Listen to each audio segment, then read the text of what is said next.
Selamat pagi rekan-rekan sekalian. Ya, baru saja kita saksikan bahwa Polda Jawa Barat tentunya didukung dengan satu kewilayahan dan instansi terkait lainnya menggelar operasi Mantap Praja Lodaya 2024. Kegiatan ini tentunya dalam rangka melaksanakan pengamanan tahapan Pilkada serentak yang akan kita laksanakan selama 118 hari, yaitu mulai 21 Agustus sampai dengan 16 Desember 2024.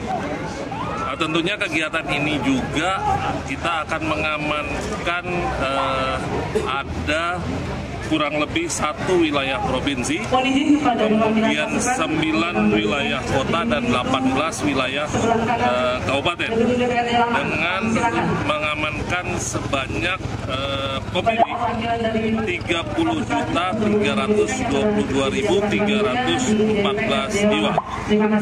Dan jumlah pemilih ini adalah jumlah pemilih yang ada di wilayah hukum Polda Jawa Barat.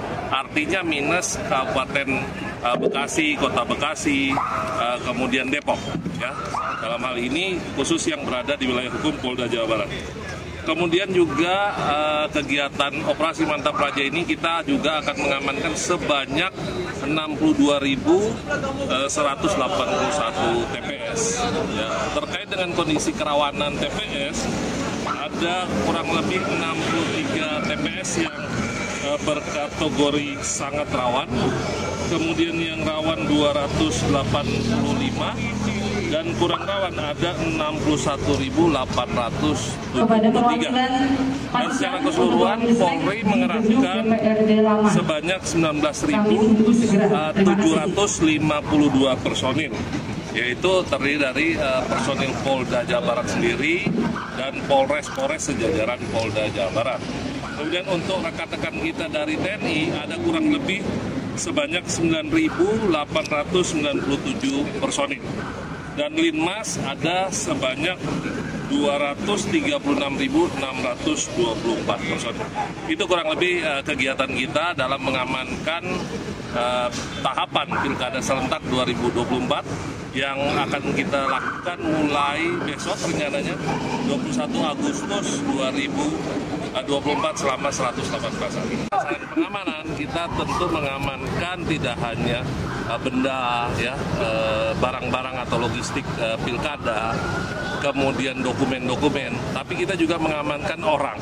Dalam hal ini orang juga menjadi sasaran pengamanan kita. Penyelenggara pilkada, peserta pilkada, ya tentu harus kita amankan. Juga lokasi pelaksanaan pemungutan suara, TPS, ya, kemudian kantor-kantor menjadi kantor sarana untuk pelaksanaan pilkada serentak ini juga menjadi sasaran dari objek pengamanan dari operasi Mantap Praja Pilkada Serentak 2024.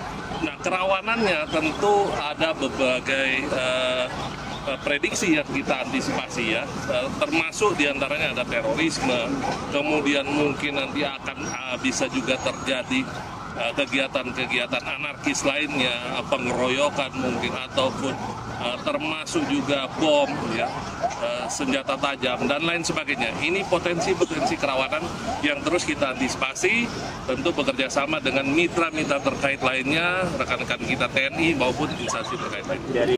Ya, jadi untuk peta kerawanan sendiri tentu sudah ada survei yang dilakukan. Ya, di survei dilakukan baik dari pihak penyelenggara, ya, KPU maupun Bawaslu sudah memetakan indeks kerawanan pemilu seperti apa. Dan kita juga memetakan ini tidak semata-mata berdasarkan perkiraan semata, tapi tentu berdasarkan survei yang matang, sehingga baik potensi kerawanan, agak rawan maupun sangat rawan, ini kita harus berprediksi sama. Ya. Kita berlakukan SOP yang sama, cara bertindak yang sama, sehingga kita tidak mau underestimate. Ya, jadi untuk kerawanan ini, sebagaimana yang saya sampaikan tadi, ada kurang lebih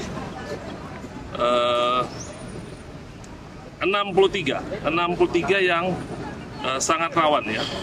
kemudian yang rawan 285. Memang secara jumlah lebih besar yang potensi kurang rawan, yaitu 61.873. Namun secara spesifik tentunya kita tidak, saya kurang ingat data yang pasti di daerah mana saja. Namun secara spesifik tentu bisa kita sebutkan di sini. Yang saya sudah sampaikan tadi, ya ini merupakan hasil survei, ya hasil survei terkait dengan indeks kerawanan. Jadi seluruh daerah, seluruh TPS tentu kita juga akan memperlakukan SOP yang sama, cara bertindak yang sama. Ya, kita akan berlakukan semua daerah itu rawan. Tentu kita tidak mau underestimate, oh ini kurang rawan, ini yang rawan, ini yang agak rawan. Tapi akan kita berlakukan hal yang sama, bahwa seluruhnya kita pertebal, kita tambah. Kalau memang ada potensi yang bakal muncul, tentu kita harus antisipasi bersama.